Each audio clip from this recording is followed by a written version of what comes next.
So, ayan, may nag-comment. Napakamura na yan na rent. 150 to 200 pesos per day. Free promotion, submeter, table, seat, at iba pa. So, ayan, lilinawin natin. And yes, guys, totoo, 150 per day. And sinabi ko sa kanila, na hanggat hindi naman sila umaalis, fix natin yung price. Pero kung aalis sila, pagbalik nila, iibahin na natin yung price para makabawi-bawi naman tayo ng kahit papano. No?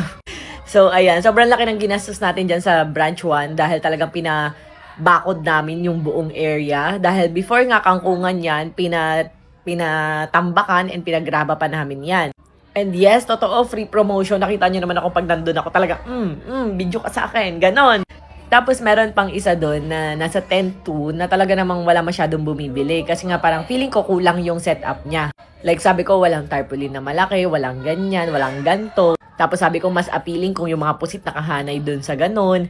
Tapos yung sausawa nasa malaking planggana. Tapos sabi ko, maglagay siya ng grilled balot.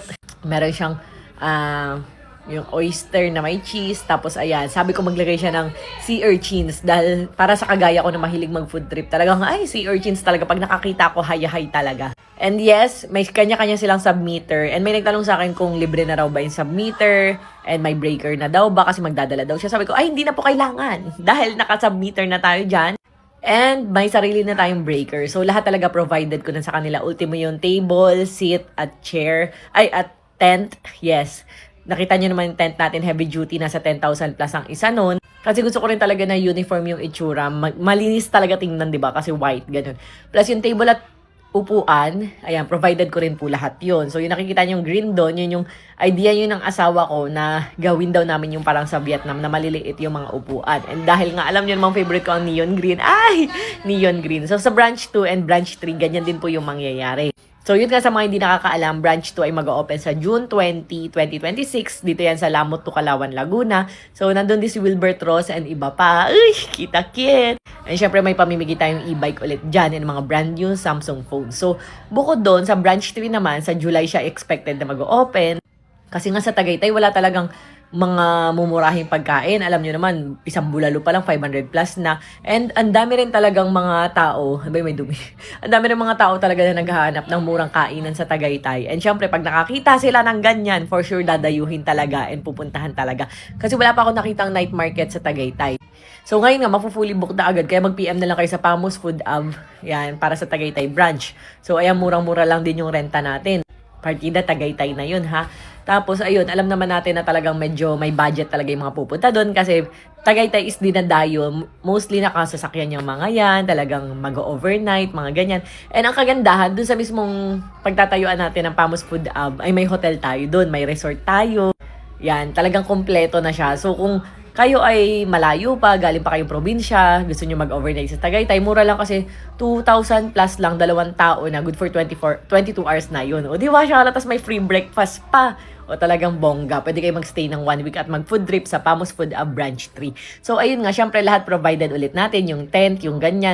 Talagang provided natin yan. And natutuwa lang ako talaga sa mga tenants natin kasi ngayon tinutulungan din nila ako sa pagbigay-bigay araw-araw ng mga food dun sa mga guard natin, sa caretaker natin, tagalinis ng banyo, tagalinis ng ganyan. So, nagbibigay sila, nag-aabot sila per day ng food dun sa mga yon. And syempre, nag-a-add din sila ng kahit papanong budget para per day, pang bigay-bigay dun sa mga kumakanta, ganun.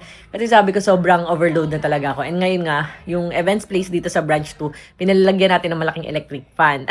Diba? Tapos ay medyo malaki din yung gastos natin kasi nga, late yung kuryente. Yung sa Meralco is bukas pa ikakabit. Kaya, simula opening hanggang ngayon, naka-genset po tayo, 150 kVA. So, ayoko talaga nung dumidiklap-diklap, kaya talagang sinagad-sagad na natin sa 150 kVA. So, ayun lang, nakakatawa naman na sobra ko na-appreciate ng mga tao. And itong ginagawa talaga namin mag-asawa ay para makatulong din talaga sa mga small vendors. Kasi nga, ang dami nagsasabi sa akin na thank you daw kasi finally may sarili na silang pwesto. Hindi na daw sila panay tago, panay hila ng kariton, hila ng ganyan. May sarili na silang pwesto na masasabi nilang kanila talaga na hindi sila basta-basta pwedeng paalisin. Kasi itong Pamos Food Hub, ang target talaga namin gawin siyang permanent. Hindi lang po pang may event lang or pang piyestahan lang. Gusto ko talaga siya makilala Yan, ang gulo naman. Gusto ko talaga silang itong makilala, yung Pamus Food Hub, na permanent na food hub, like sa Dubai, sa Thailand, sa Vietnam. Meron dun permanent na hindi per event or per month lang na ganito. Gusto ko talaga may permanente sila na masasabing kabuhayan. Ayun. So maraming salamat sa laging pumupunta sa Pamus Food Hub dahil hindi lang po ako natutulungan nyo. Alam nyo naman parang for the love lang talaga itong ginagawa namin mag-asawa.